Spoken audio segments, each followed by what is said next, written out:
Hey everyone, I am going to do a walkthrough of the Joie de Vivre Tarot by Paulina Cassidy. Um, I know many people have already done walkthroughs, so I'm not going to go into a whole bunch. It's the Joy of Living. It's French for the Joy of Living. I took 4 years of French too, so um, it's actually it's the joy in living kind of idea. Anyways, I wanted to show you that it has like a little story, and then it has like the meaning, like to you personally, and then it also has these keywords up here. Now, I used this deck for the last week, and I had a lot of fun using it. It's not like the perfect deck forever for me, but I like her art style. It's a little darker. It's a little more. It's not as light and airy as some of the decks that I use are. So what I'm going to do is I'm just going to flip through them. I do not have them in order because I used the deck, and show you the pictures. It's the Hanged Man. It's actually one of my favorites in this deck, the Hanged Man. And her art style is very unique, in my opinion. I kind of like how they're not all like perfect smiley or perfect attributions on them. It kind of reminds me of like how life isn't perfect, and there's some twisted, darker elements to everything. So I'll just go ahead and flip through it real quick. I like the Hermit. That's a really cute card. And I don't know, I think I like the top hat ones. Like the ones with the top hats are really awesome. That's the Magician. We have Strength, and I like the aspect of the lion and the cat. She has a lot of cat features, or I guess animal features in the deck as a whole. But I like her style. I'm very interested in getting her fairy deck that she has, and kind of using that. I'm excited to start using that. I haven't got it in yet. I've got to order it, but it's on my wish list.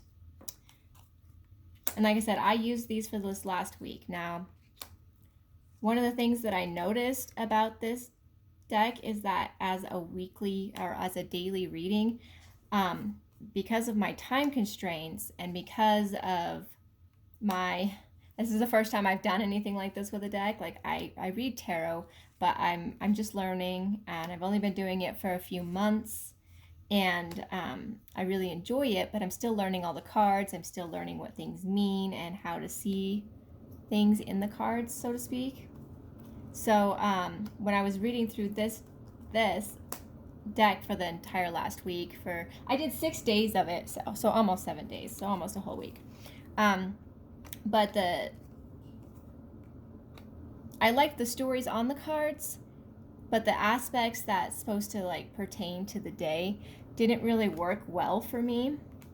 And what I did find that worked well for each day individually, though, is the keywords.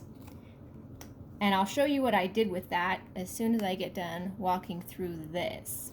So if you want to see what I did with this deck in a page on in my book of shadows, well, I call it my mystical journal, but if you want to see how I used it, I will show you at the end of this walkthrough. I just want to do a brief show you all the cards just in case you're seeing them for the first time.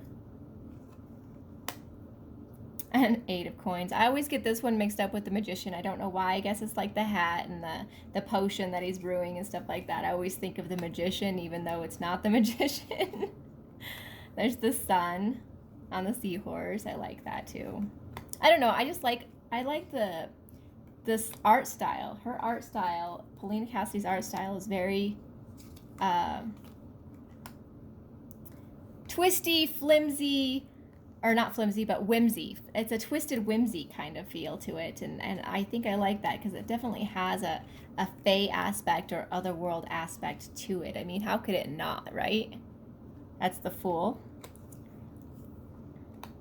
And there's just so many pretty features in all the cards.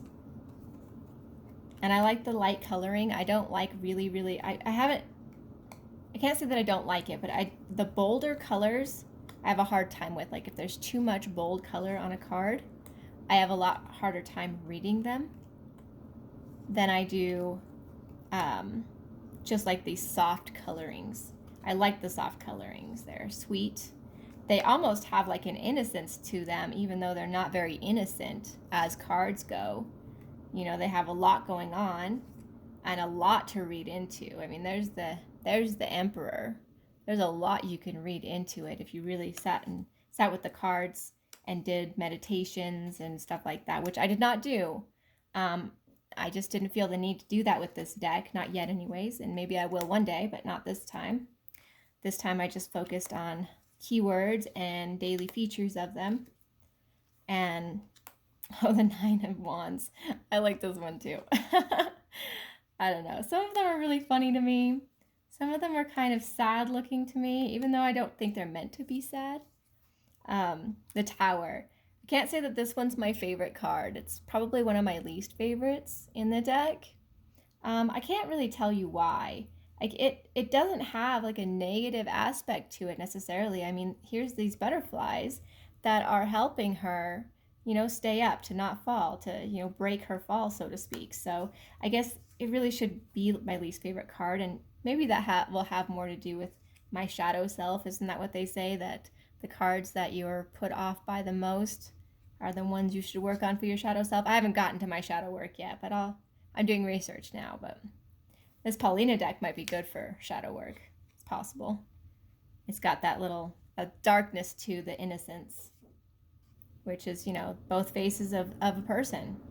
You have the dark and you have the light, right? All right, and here's the last one, which is the Star, and that happens to be one of my favorite cards in every deck. All right, so there is hers, and these are the backs. Really pretty swirly designs. I like the swirls. I'm like that. I'm a fairy girl. Swirls go with fairy. All right, so here's what I did for my weekly. I went ahead and I have each day set up. I printed out the cards in black and white because I don't have a color printer. I wrote the date that it was for, and then I wrote each keyword, all the keywords that she put in there for the card. And then at the end of the day, I circled the keyword that focused on my day, okay? So I was able to take all the keywords and then focus on one of them throughout the day to really explore this deck. So on Tuesday, I had rejuvenation. Wednesday, it was repair. Thursday, it was vision. Friday was reality. Now, here's where it gets interesting. Like for my week, I had an event coming that weekend. So I had a lot of stuff I had to get done, and I was kind of putting it off. And so reality hit on Friday when it actually happened, that, oh boy, I have all this stuff I have to do still. And then communication was on Saturday, and I was meeting with a lot of customers and interacting with them. And then contemplation on Sunday was, that was good for me because I was trying to decide which deck I'm going to use next, and trying to figure out how to put it in my layout, and like how I wanted to explore, if I wanted to explore this deck further, which I decided not to do. So this is my layout. This is what I did. And I think it works for me. I'll try a different layout in the next deck that I do. And hopefully you enjoyed this small little review. Have a great day.